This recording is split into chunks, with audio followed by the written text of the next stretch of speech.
Assalamualaikum warahmatullahi wabarakatuh. Halo semuanya, perkenalkan nama saya Leila Noktaviani dengan NIM akhir 033 dari kelas Pendidikan Biologi 4B. Nah, di sini saya akan menjelaskan materi mengenai keanekaragaman hayati kelas 10 SMA MA sederajat.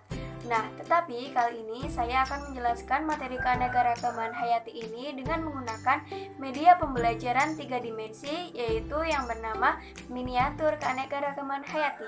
Nah, seperti apa? Simak video ini terus ya.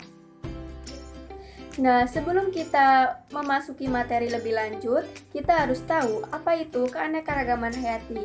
Nah, keanekaragaman hayati ini kerap sekali disebut dengan biodiversitas. Nah, biodiversitas itu berasal dari dua kata, yaitu bio dan juga diversi.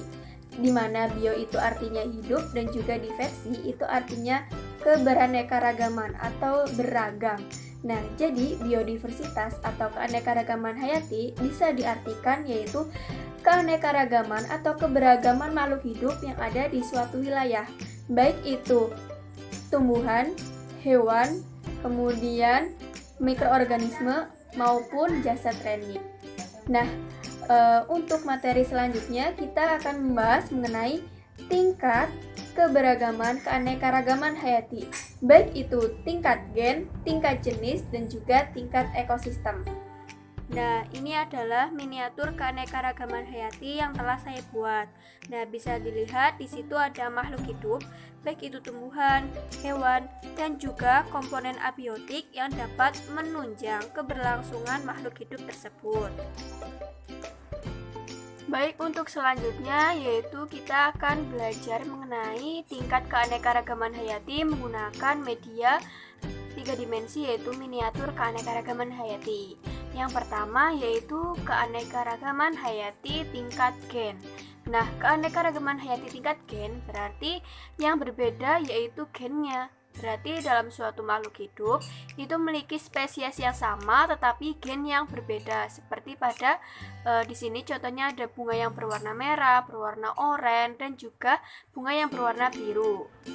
Nah, dari 3 perbedaan warna bunga tersebut antara bunga yang berwarna merah, oranye, dan juga biru, maka dapat disimpulkan bahwa ketiga bunga tersebut memunculkan sifat tampak atau fenotip yang berbeda sehingga mencirikan adanya keanekaragaman hayati tingkat gen. Nah, yang kedua, tingkat keanekaragaman hayati tingkat spesies. Berarti spesiesnya itu berbeda-beda walaupun masih dalam satu famili atau genus yang sama. Nah, di sini bisa dicontohkan pada hewan kucing liar, kemudian singa, cheetah, dan juga harimau. Nah, keempat hewan tersebut itu termasuk dalam jenis kucing-kucingan atau panthera, sehingga dapat dikatakan 4 hewan tersebut termasuk tingkat keanekaragaman hayati tingkat spesies. Baik, yang selanjutnya tingkat keanekaragaman hayati tingkat ekosistem. Nah, di sini berarti ekosistemnya itu yang berbeda atau tempat tinggalnya itu yang berbeda. Tetapi di miniatur kali ini saya mencontohkan ekosistem hutan, bahwa di hutan itu memiliki karakteristik komponen biotik dan juga abiotik itu yang berbeda dengan ekosistem lainnya seperti di padang pasir, kemudian di ekosistem laut. Jadi dalam suatu makhluk hidup itu memiliki habitatnya masing-masing. Misalnya itu gajah itu hidup di ekosistem hutan, kemudian ikan itu hidup di ekosistem laut, sedangkan unta, kemudian pohon kaktus atau kurma itu hidup di ekosistem pada padang pasir. Seperti itu. Jadi ekosistem berarti ekosistem atau tempat tinggalnya pada suatu makhluk hidup itu yang berbeda-beda.